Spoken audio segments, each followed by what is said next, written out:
Hi, everybody. I'm Candid Frank Stanisci of Candid Frank Live, where we'll here for Leaf Talk. Welcome to the Spanglish World Network on Zingo TV, channel 250. Please remember to download the Zingo TV app at the respective app stores for iOS and Android devices.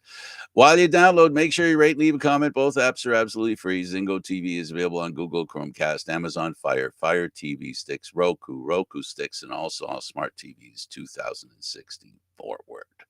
Yes. Now joining me on Leaf Talk is Aaron William Freeland.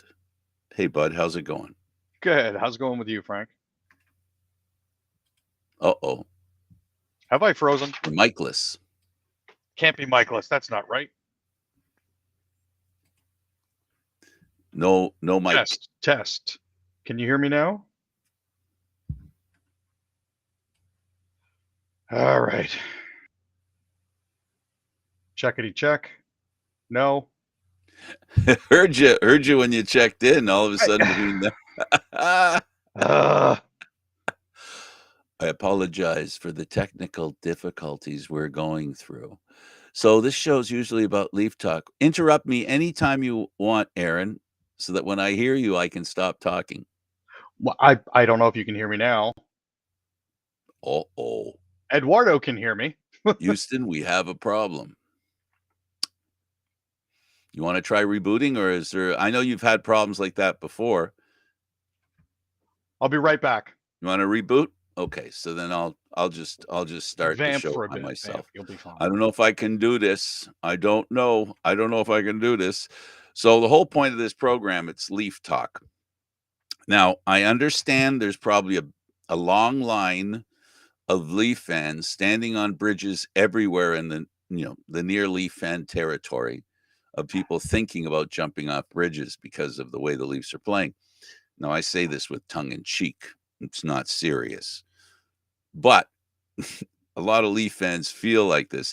It's been a while since a Leaf fan has thrown a jersey on the ice. The last time that happened, it happened repeatedly, and it really was something to behold. It led to the disillusion of the previous regime when it came to running the hockey team. It, in fact, is what yielded Toronto hockey fans Mr. Shanahan.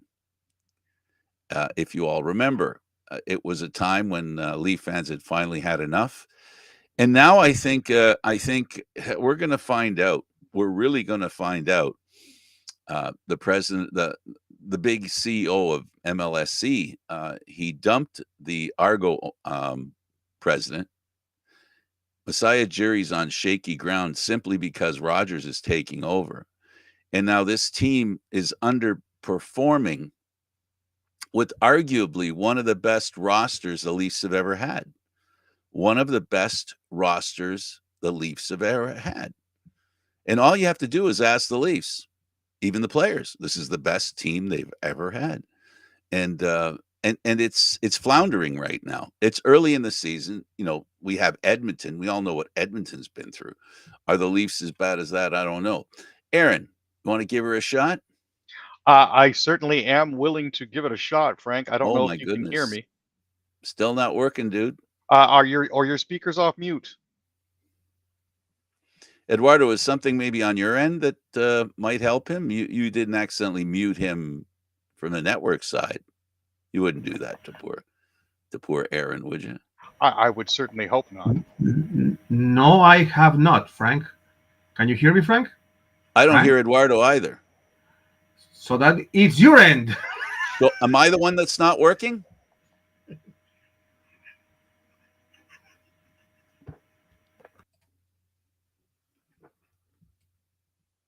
Well, you know why I'm not working. I'm going to guess that your speakers were on mute.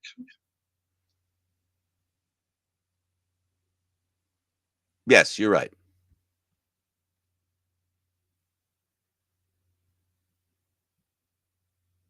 So can you hear me now, Frank? Oh, yeah, I can hear you now. Good. That's a bit of a relief. There were definitely portions of the fan base that were standing on bridges for sure. Tongue in cheek. Well, at least, yeah, tongue in cheek. We don't mean that seriously. I mean it from an emotional sense.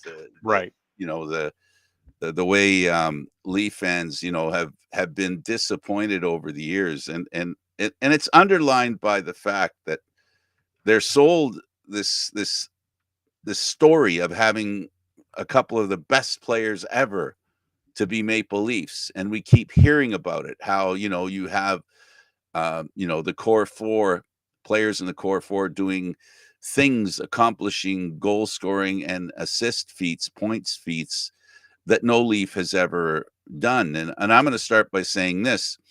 That's less about how good these young Leaf players are and more about the fact that Leaf fans haven't really had that many real bona fide stars in the organization in the past, um, well, since they've won the last Stanley Cup.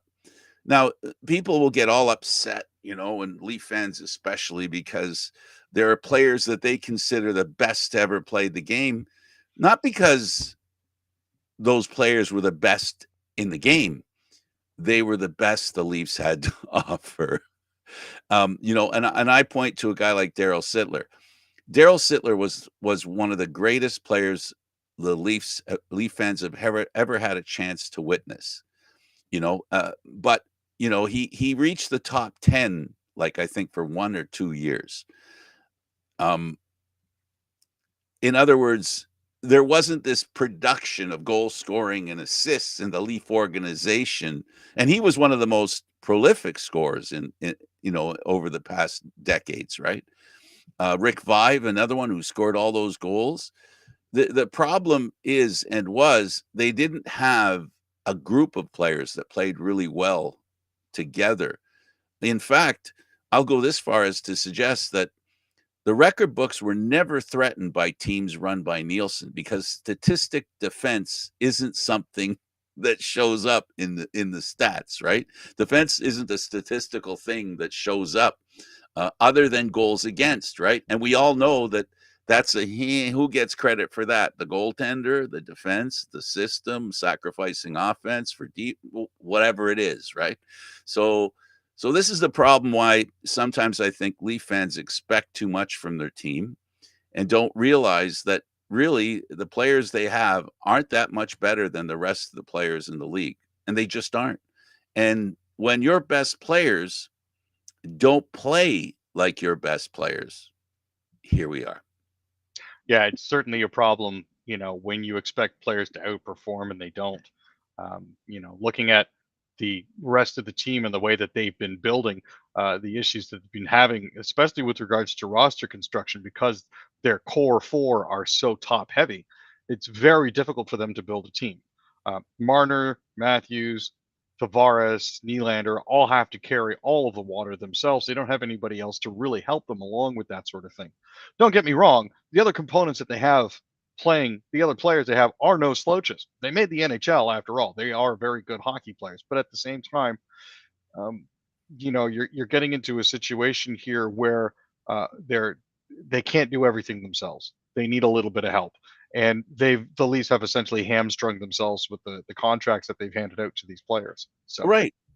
Only because and the reason it was is the reason that I stated from the very beginning for the whatever it is, the last 8, 9 years. It's you pay these guys this much, this much, this much. Now you have to pay the rest of the guys this much. yeah, And and it's that's you the problem. hamstring yourself. You know. And to expect those players that are your you know, your quality, like, well, look, here's a good example. A young Finnish defenseman for the Leafs, 25 years old. They're paying him $3 million a year. You know who I'm talking about, right? Yep, Right. 100%. They're paying him $3 million, and they're bemoaning the fact that they're paying him $3 million. They would like to get rid of him and use one of the other defensemen more regular that earns $1 million. Now, the point I'm trying to make here is every time they start trying to trim the 3, the 4, the $5 million contracts, and they have to because they don't have enough money to pay the middling contracts. So you go from 13 million, 12 million, 10 million, 9 million, 4 million, 3 million, 2 million. It it speaks mathematically to depth, to be honest.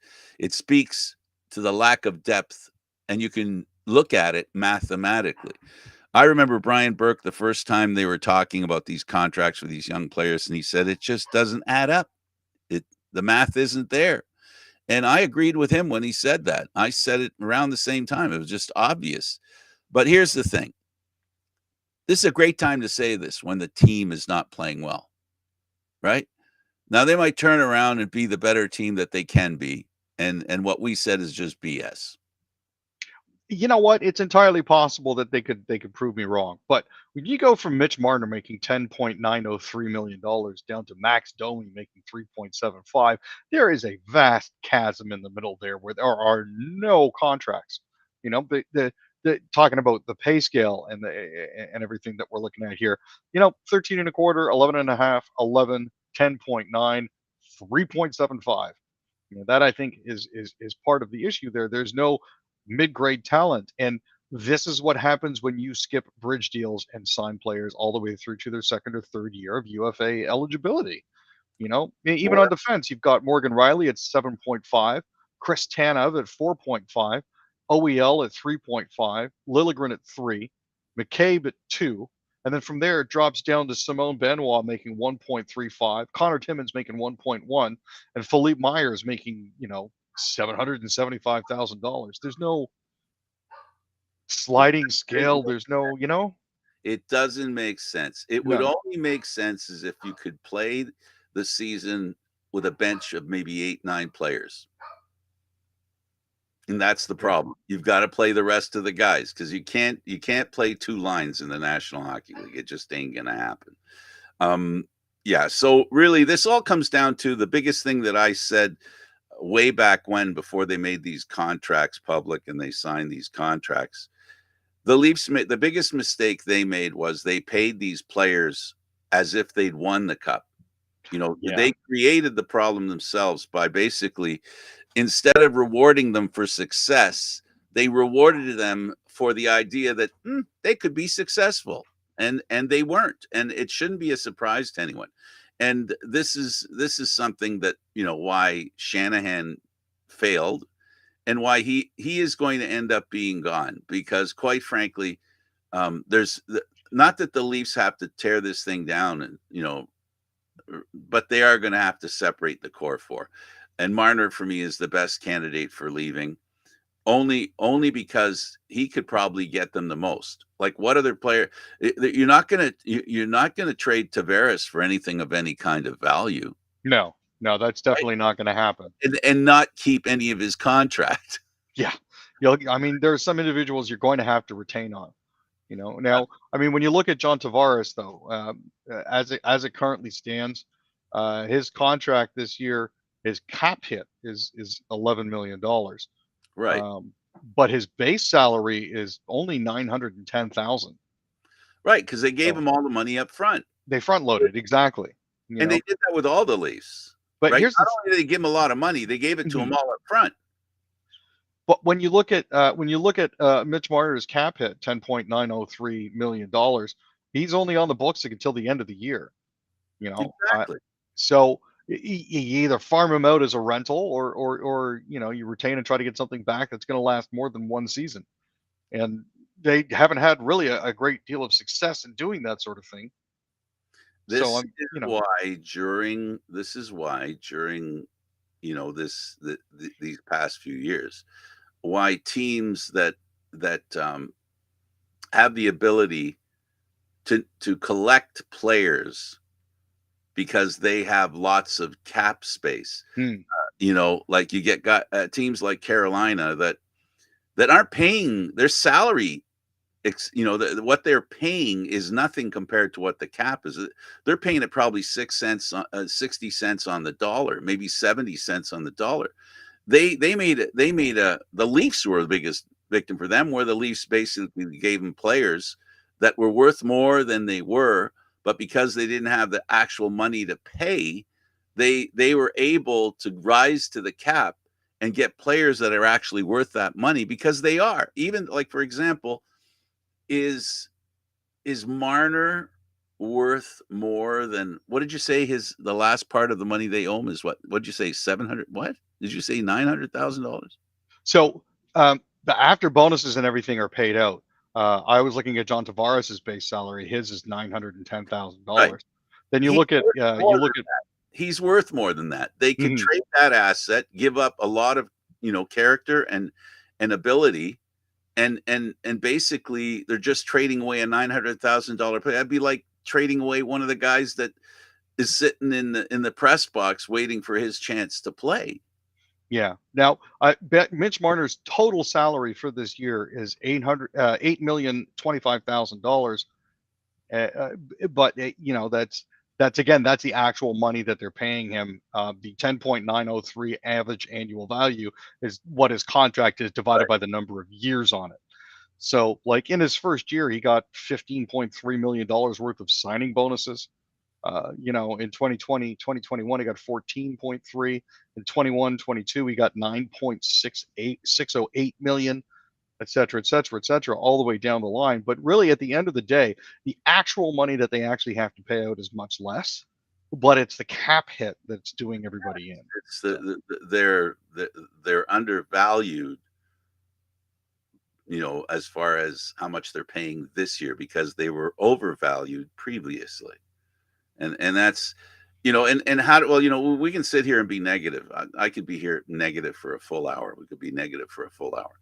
So I'd like to switch it to, so what did the Leafs do? If this is what the team is, if this is a team that's going to be a less than 500 team, right? Because right now they're less than 500. And Aaron, I know you know this because you've said it a few times, and I know it, that having less points than games is not like the olden days. Because technically, being really a 500 hockey team, you should get 6 out of 10 points. Realistically speaking, yeah, right? you really because should be. all those extra points that you get for ties and overtime and shootouts and all that stuff, because you do have 3-point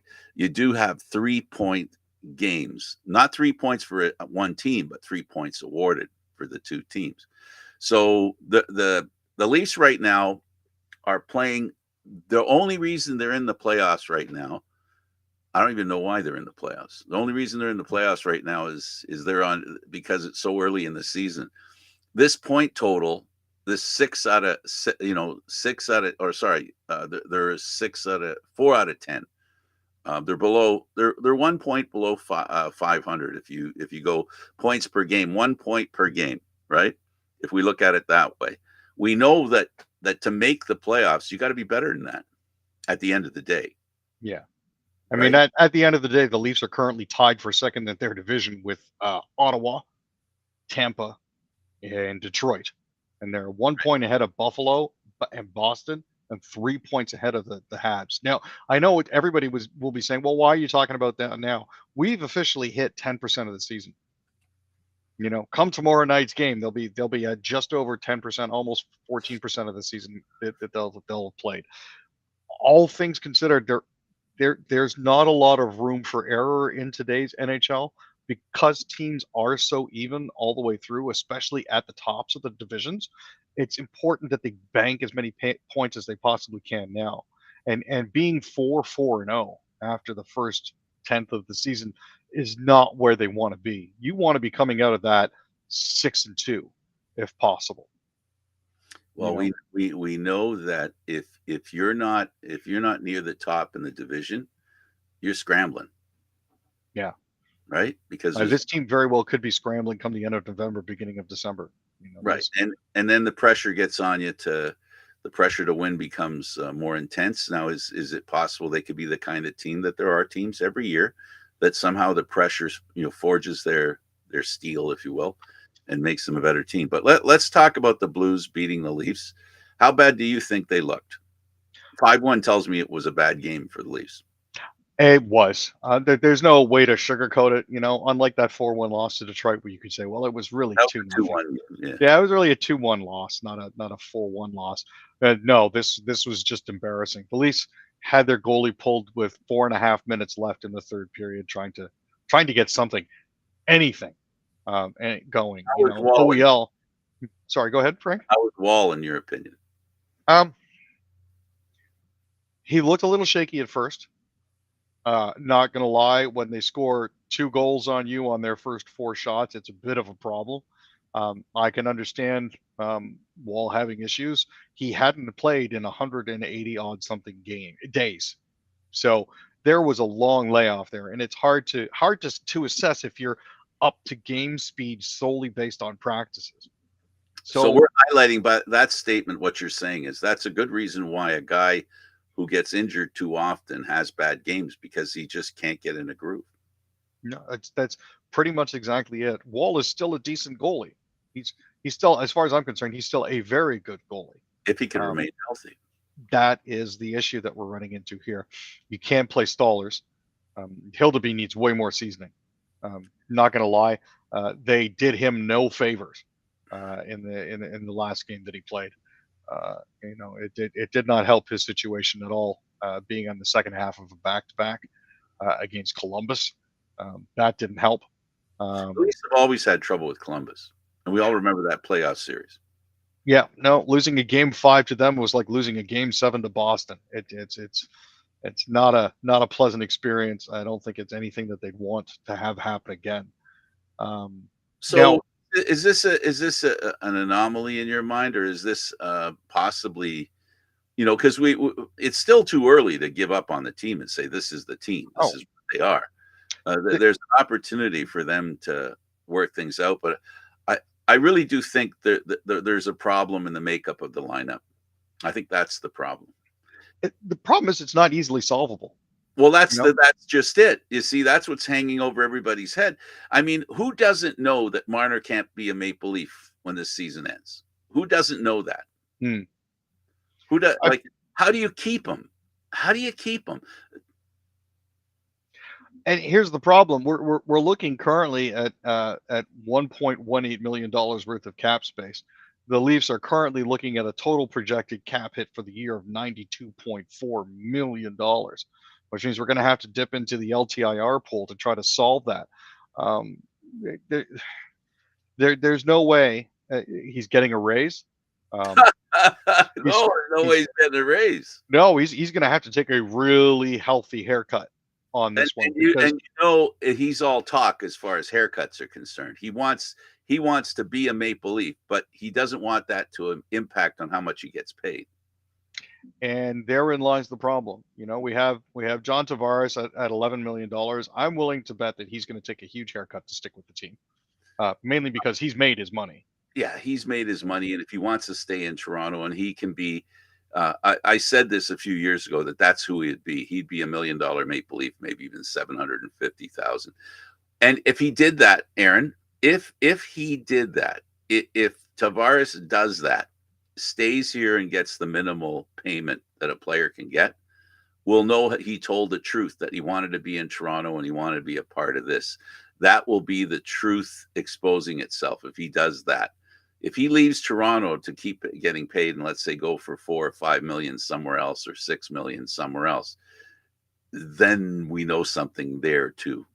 So the thing is, I really wouldn't begrudge him doing that, because neither. But my point is this $11 million sacrifice that he made.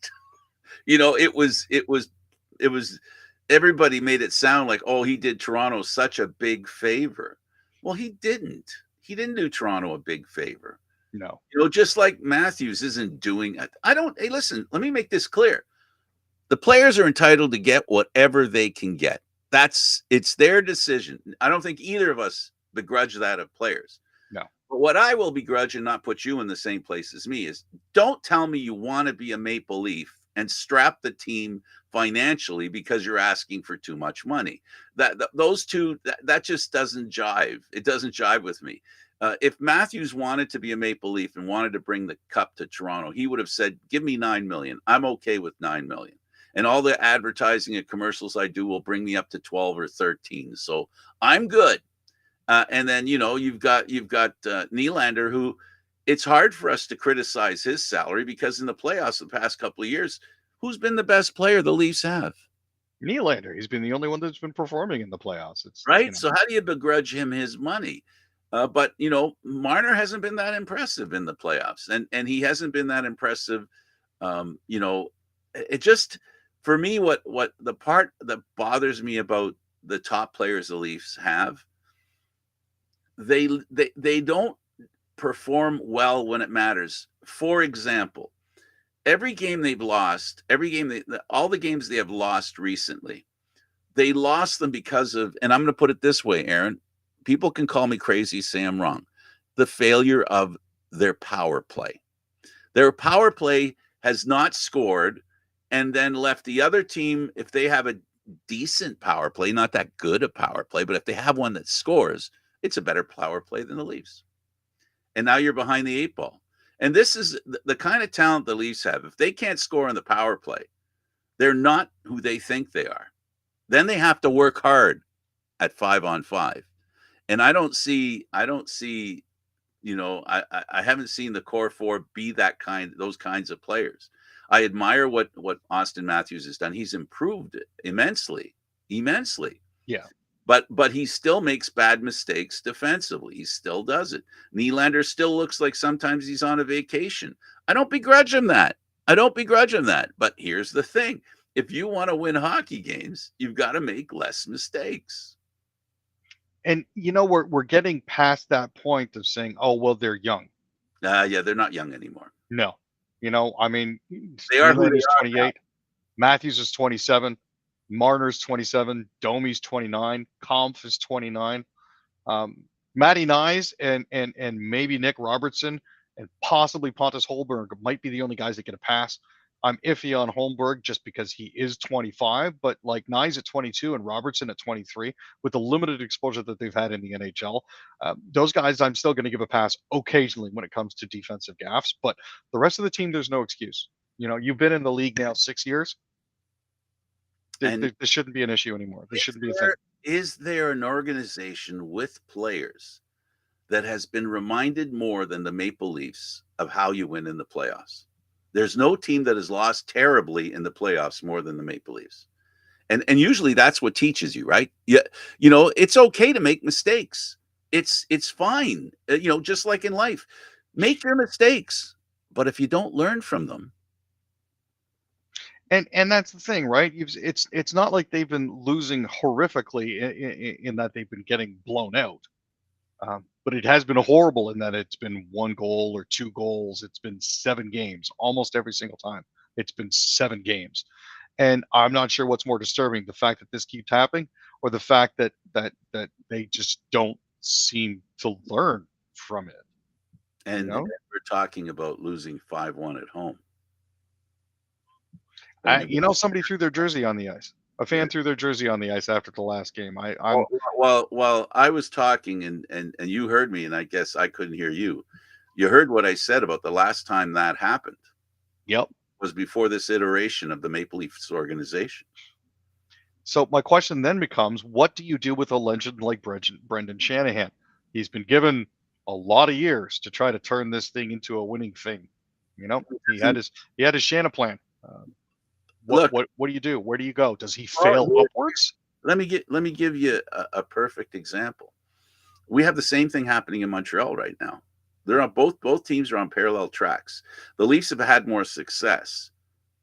We know that, but they're getting tired in Montreal of the management team there. The same way fans are getting tired of Leaf management, and here's why.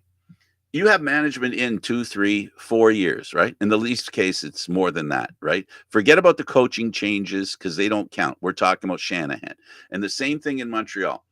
If the team doesn't trend to be better and better and better, that's telling you something. The Leafs have not trended to be better. So why are they not trending to be better?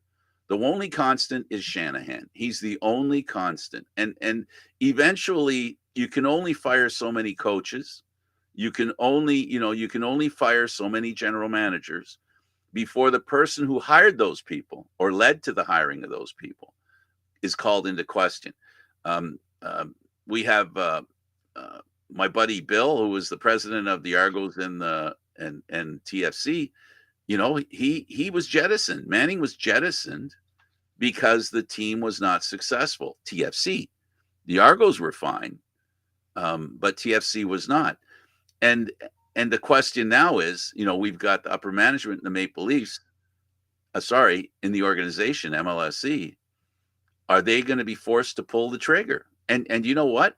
That jersey on the ice carries a lot of weight. It says a lot. It says a lot. There are a lot of jerseys that are purchased that have Maple Leafs. I bought one yesterday. I was Well, gonna we say, bought one for a friend. do you know how angry you have to be at a team in order to throw $350 worth of your hard-earned Plus dollars or minus. onto the ice? Like, that is just, Either you have too much money, you shouldn't have that much money, or it's really hurting. And you know what? The not losing, the not winning is terrible. Being a Leaf fan, the not winning is terrible. But the not playing and playing apparently, and this is apparent, right? Because I can't get in players' heads. There's lots of excuses why you can say a player isn't playing well. We have big players. They say, well, like Sundin, for example, they're saying he doesn't look like he really tries because he would skate so smoothly and almost seeming effortless, right? But we wouldn't really know what he felt inside. But I think we can assume that he tried as hard as he could. In other words, what I'm saying is just watching the team doesn't tell you the whole story. And that's the hard part as a fan, because all you know is they lost 5-1. Like, what the hell? Why are they losing 5-1? And then all they can do, the guys that make the big money are going to be the first ones that are going to be attacked when it comes to this, right? yep. And I think it's really Shanahan's job is hanging in the balance. And this is not another season where the Leafs don't get past the first round in the playoffs. So what do you think? What do you think upper management's going to feel about a team that doesn't make the playoffs? So Shanahan's been here since 2014. Right. In that time, I'm just going to run through this here for some of the folks that may not necessarily know. 2014, the coach was Randy Carlyle.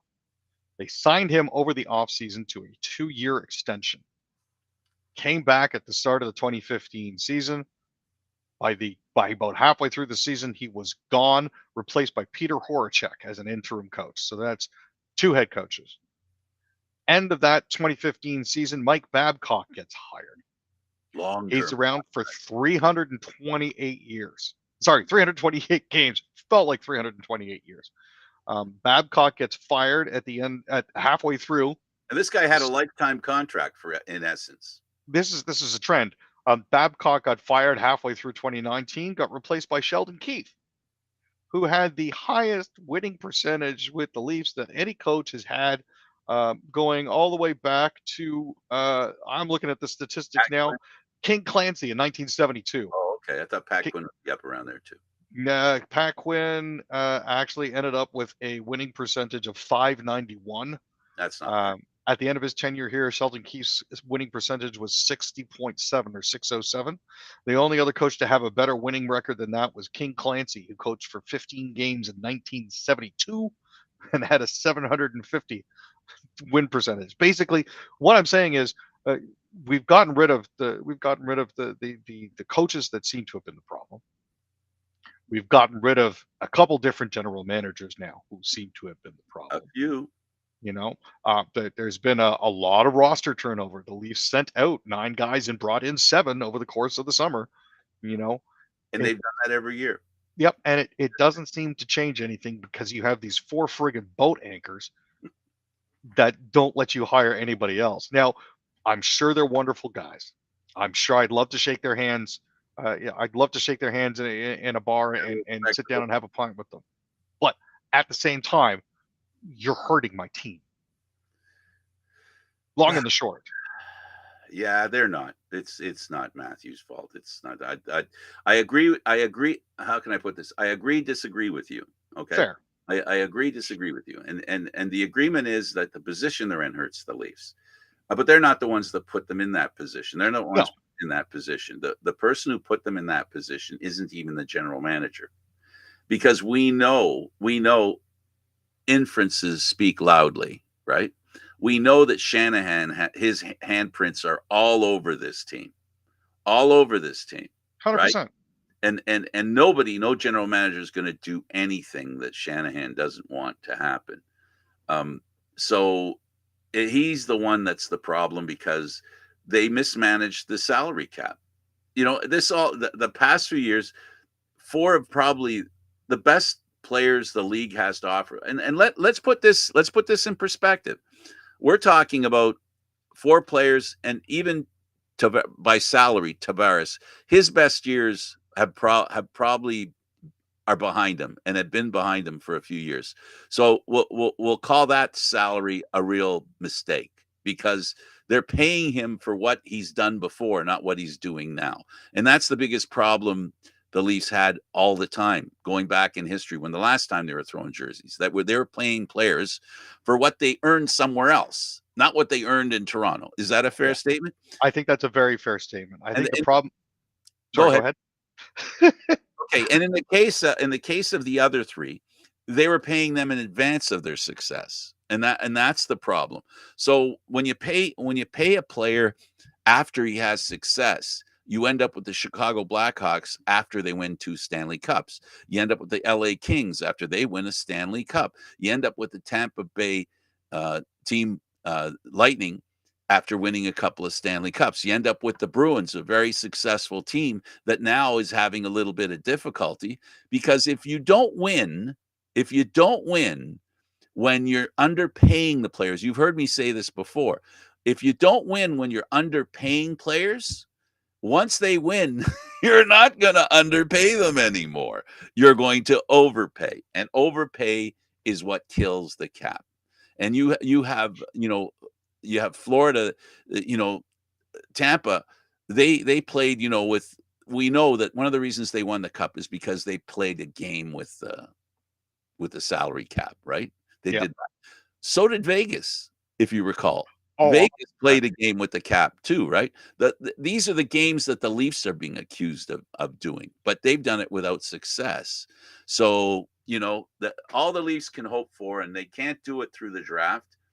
Unfortunately, honestly, that's how it happens. It happens through the draft when you get young players, and if you get them and you have them and you wait to pay them, they play much better than their value, against the cap.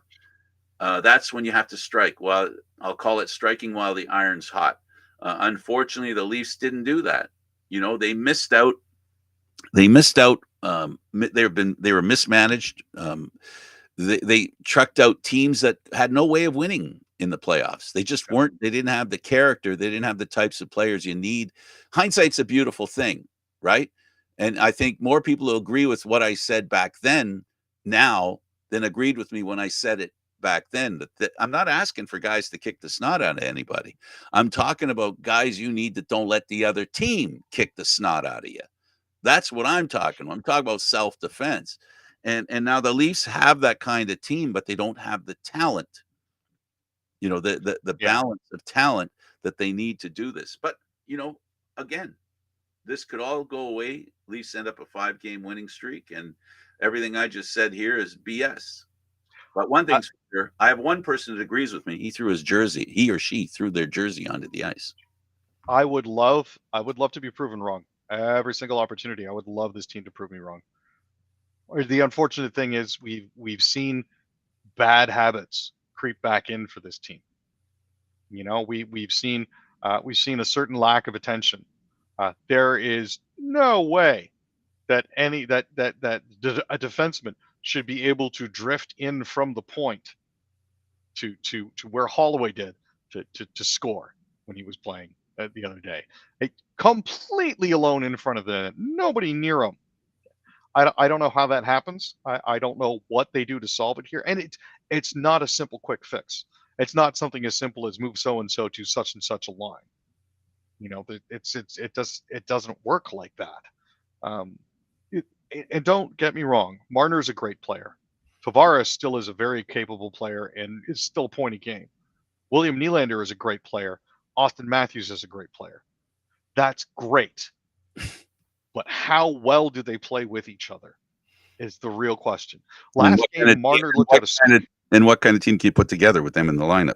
Well, there's that too. But Marner looked out of sync. He hit 3 or 4 different skates with passes, trying to thread stuff through the middle of the occupied zone. Nylander had a couple pucks that he threw behind him. Didn't work. Some of the defensemen coming out of the corners in their own zone caused problems for themselves. One led to a turnover and a goal They right have in front. they have to trade Marner, and my thinking is just simply the fact that it's weighing heavily not just on him that this is his last year as a Maple Leaf. It could very well be the last year as a Maple Leaf. It also weighs on everybody else who likes him on that team. And I honestly, sincerely believe a lot of the players on that team like Marner. And there's every so often, I think they're slipping into that thing where they know that he's not going to be here, and everybody's trying so hard, right? They're all, I think they're trying hard. They just, unfortunately, the situation in Toronto is this. You can't hide, Aaron. You can't hide the problem, the cap problem, because Leaf fans are pretty educated. We have a very deep amount of media guys here who can, analyze everything and analyze it with fact. That's the kind of pressure this team has. That's where I feel sorry for those 4 guys. And why I said way back then that they would be better off if they really want to be Maple Leafs, take less money, make sure that you spread the pressure around. But it doesn't spread here. It ends on 4 players. And then you got the rest of the players. What are they thinking? If I can assume to get into their heads, hey, don't look at me. I only make $750,000. Yeah, I can't carry the team. Here's the issue with what we're talking about here, especially when it comes to Marner. He's had a no movement clause for the past 2 seasons. He Right. can't go anywhere. We can't do anything. We are stuck with him. Yeah. So I wanted him traded 2 years ago because that's when they Yep. had the window. And you know what? Not because he's not worthy of being a Maple Leaf. He's more than worthy of being a Maple Leaf. But Aaron, if you decide, if you decide to move somewhere, and you say to yourself, "I wish I hadn't have moved." In other words, you make a decision that makes you unhappy. You made that decision. It makes you unhappy. His demanding the contract that he demanded created this problem. The contract that Austin Matthews demanded created this problem that they have. And I think they know it down deep. And if they're not, these guys are not stupid. They're not stupid. They can, the addition required or subtraction required to figure out what kind of players they need on their team. They know. I don't know if they've been convinced by management in Toronto saying, no, don't worry, take this money. We'll figure out how to make it work. Well, I don't think they're capable of doing it. Everybody's been touting Brandon Pridham as a cap wizard for years. He's a cap wizard, but for goodness sake, this isn't about manipulating the cap. This is about kicking the crap out of the cap. This is not he can be the greatest masseuse when it comes to the cap. But I'm sorry, a 450-pound guy comes in, he's going to play like a 450-pound guy. You might get him to lose 50 pounds over a short time, but he's still going to play like a heavy player. They just, anyway, enough about this. The frustration for me is your frustration, and I hear the frustration in your voice. For me, it's just, it's more of the same. I'm old enough to remember all these times the Leafs came close to doing something really spectacular, really wonderful. And it always fell flat on its face because, quite frankly, it always was the same. It's always been the same reason: mismanagement. The Leaf management has never been that good. It's never been that good. And I say that along with Leaf ownership has never been that good. And the reason I say that is that I always believed and always will believe that every great organization begins with great ownership, because great owners pick the right people to work under them. And the Leaf organization has not had that situation ever. They've never had that situation where the people at the top have made great decisions that have, flowered below the levels below. It is what it is, and hopefully, I'm serious about this. They have to make a change, because this is more about the makeup of the team, not the talent of the team. I understand. I grew up in an era where my Leafs were Dan Daou, Peter Inachak, Wilt Paymont, uh, Builder Lego. Rick Got a Vibe. couple years of Lanny McDonald in there, Greg Terrian, Pavel Kabina. That was my Leafs era, so I understand the futility. I know where it comes from. You're lucky in that you've seen them do great things. Well, I watched them win a few Stanley Cups as a Yeah, young it's usually the cure all for everything, right? and I do know and I do know one thing about winning the Stanley Cup. There's a lot of cuts and bruises that come along with winning, and I just don't think I haven't thought at all that any of these players these Leafs rely on so heavily are the type that are willing to be bruised and cut to win a cup, and that's the bottom line. That's the bottom line. Well, if it's a question of heart, then they're going to have to dig themselves out of it because we can't be at 500 anytime for the rest of this year. We have to be playing 750 hockey if we want to have a chance of doing something right.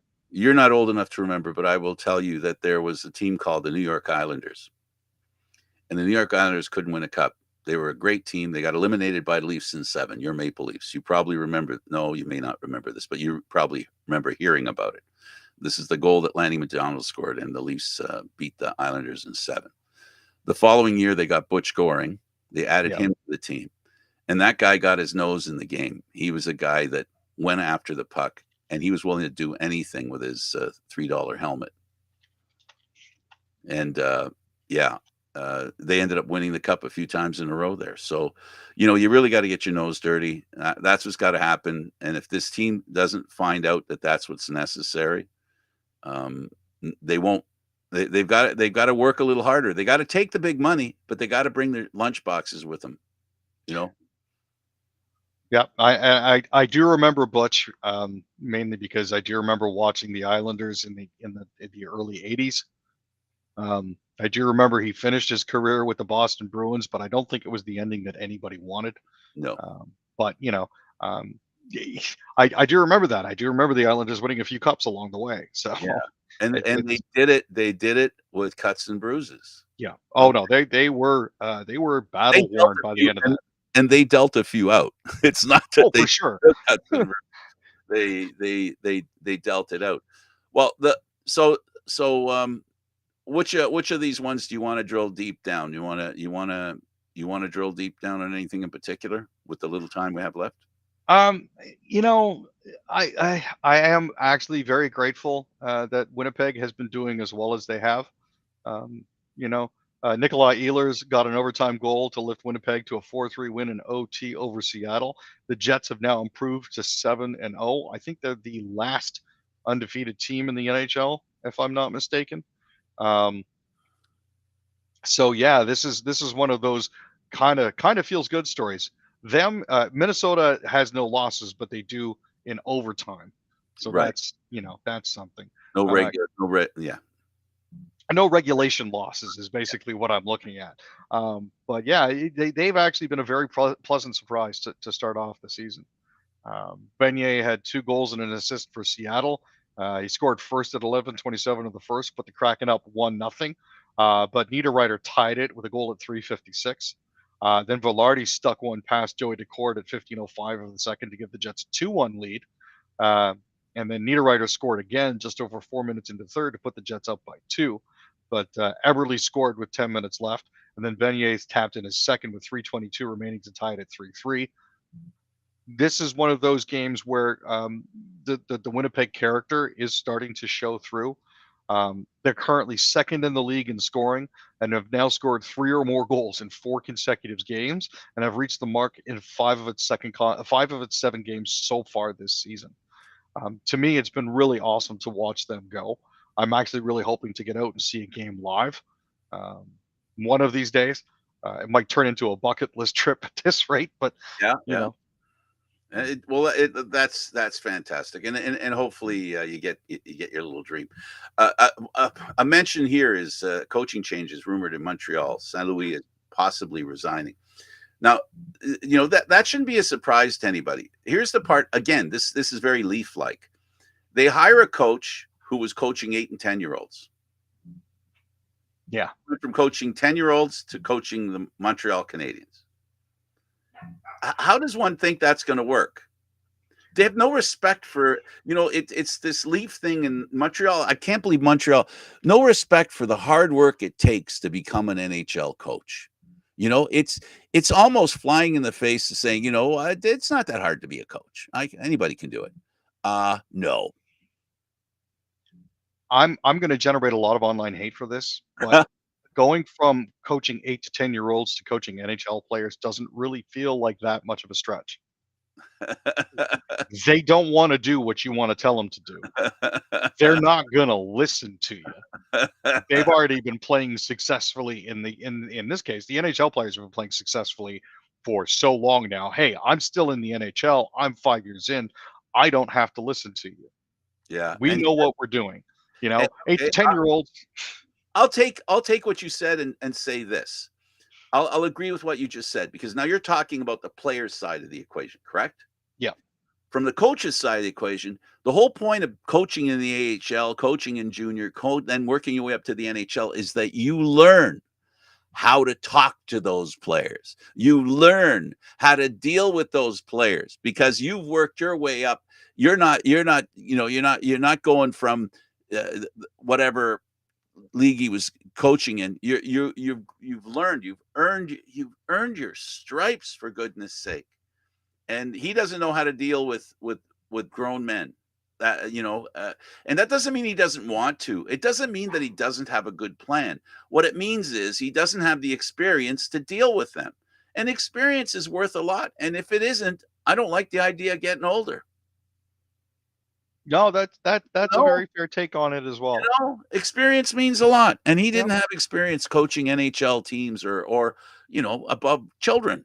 Come on. And it's too bad. And hindsight makes them look really bad. And this is what I mean by trending. The Montreal Canadiens have not, they backed into a Stanley Cup appearance, for goodness sake. Yeah. They backed into a Stanley Cup experience, and I think they thought a little too highly of that. There is that possibility. And you look at guys like Mike Babcock who have won a Stanley Cup, or guys like Randy Carlyle that won a Stanley Cup like 8 or 9 years before, and they're still riding that success. Basically, I think winning a Stanley Cup, whether it's on purpose or by accident, is one of those get out of jail free, you've got a coaching job for life sort of things. They have, the Leafs have one too. Yeah, Right? they do. That won the cup. But here's the thing: like Randy Carlyle, Mike Babcock, both guys that won cups, couldn't win a cup in Toronto. Couldn't even get him out of the first round, for the love of Pete. Then you bring in a guy that coached their AHL team who managed to get them to the second round for the first time in God knows how long, and he's out the door a year later. So I don't know what they have to do here to fix this, because this is just redonkulous. Well, I don't think the problem is with the coach. I think the problem is with the parts. It really is. And also, again, I want to make clear what I'm trying to say here.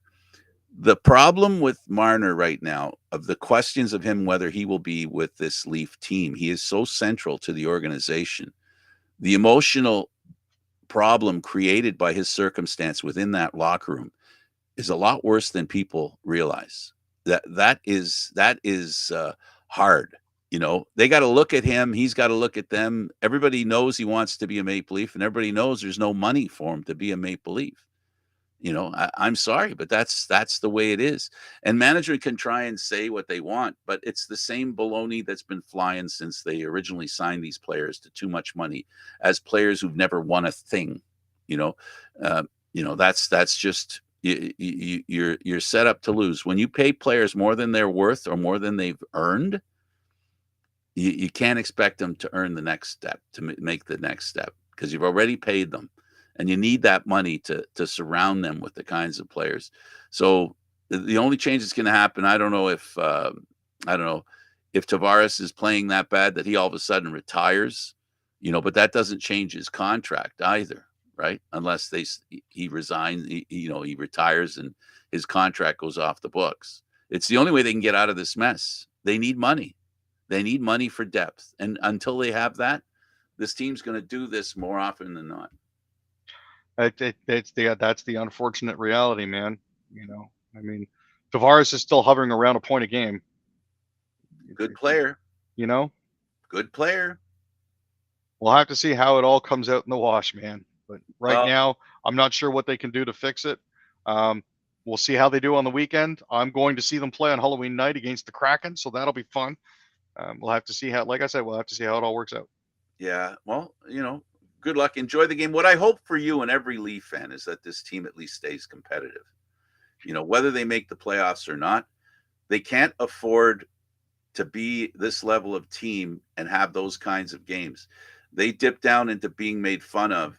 Leaf fans aren't going to be able to handle that. They're just not going to be able to handle it. They just can't. Can't. It's predictable. You know, we're too fragile, Frank. We be able to take. And it's too bad. And in fairness to the players, I want to finish by saying it's hard to be a Maple Leaf. It's not easy. No. You know, I've always said that's why we needed another team here. You know, the moment another team went to California, they won a cup. The moment another team went to New York, they won a cup. And then the other team won the cup, the team that was originally there, the Rangers. The same thing happened in LA. You know, it was after the Anaheim Ducks won the cup in California that the LA Kings won, because the pressure is eliminated. But selfishness sometimes is about making money, not winning. And that's where MLSE and the National Hockey League has been unfriendly to the Maple Leaf fans, to Toronto hockey fans. That is, I'll stay to that.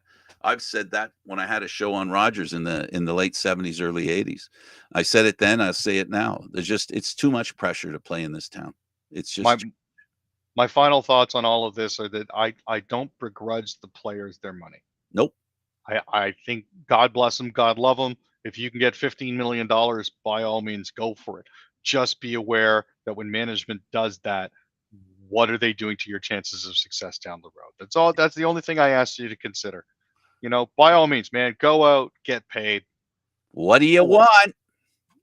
I want a cup more than anything else, but that's just me. Okay, he's Aaron William Freeland. I'm Candid Frank Stanisci. Thank you for watching Candid Frank Live's Leaf Talk, seen live on Fridays at 6 p.m. The show can also be heard on the Spanglish World Radio Network for Leaf Talk, other news, entertainment, and sports programming we offer. Check out SpanglishWorld.ca. Spanglish World. Watch it, hear it, read it, download it, live it. Thanks for watching, everybody. Enjoy your hockey as it comes. We have so much we can see. It doesn't begin and end with the National Hockey League.